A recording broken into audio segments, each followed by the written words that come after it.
ఓ పెద్ద exhibitor, just ఒక 300 multiplex screens ఉన్న ఎగ్జిబిటరు, ఆయన సింగిల్ స్క్రీన్స్ బాధల గురించి చెప్తున్నారు. అది కొంచెం వినడానికి నిన్న నవ్వు వచ్చినా కానీ మనం ఏం చేయలేకపోతున్నాం. ఎందుకంటే సి సెంటర్ నుంచి బి సెంటర్ నుంచి ఏ సెంటర్ దాకా ఎక్కడ స్థలం దొరికితే అక్కడ మల్టీప్లెక్స్ కట్టేసి సింగిల్ స్క్రీన్స్ కి రావాల్సిన రెవెన్యూని కూడా రానివ్వకుండా చేస్తున్న ఆ ఎగ్జిబిటర్ ఆయన సింగిల్ స్క్రీన్ కష్టాల గురించి మాట్లాడుతుంటే చాలా హాస్యాస్పదంగా ఉందండి. అట్లాంటి కామెడీలు చేయడానికి దయచేసి ప్రెస్ మీట్లు పెట్టొద్దని చెప్తున్నామండి అంతే.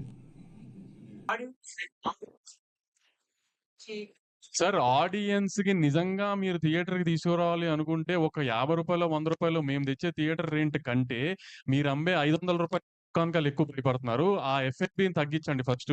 మెయిన్ ఇప్పుడు బుక్ మై షో ఓపెన్ చేయండి. మీరు టికెట్ రూ. 150 175 మేము అమ్మేది అనుకోండి, రూ. 195 అమ్ముతాం, లేకపోతే 295 అమ్ముతాం. 295 మీద గవర్నమెంట్ వేసుకోమని చెప్పింది రూ. 6 బుక్ మై షోని. కానీ మీరు 2 టికెట్లు కొంటే 600 కట్టాల్సిన దగ్గర 800 750 850 కడుతున్నారు. దాంట్లో రూ. 50 60 కన్వీనియన్స్ ఫీ అని పోతుంది. అవన్నీ ఏంటో అడగండి సార్. అవన్నీ తగ్గించండి. ఎఫ్ఎన్బి పాప్కార్న్ తగ్గించండి, మీ కూల్ డ్రింకులు తగ్గించండి, అన్ని తగ్గించండి. ఆటోమేటిక్ గా జనం థియేటర్కి వస్తారు. మేము పెట్టే రూ. 100 రూ. 50 మూలనే థియేటర్ జనం రావడం ఆగిపోలేదు ఏమి. సార్ సార్ సార్ వంశీ గారు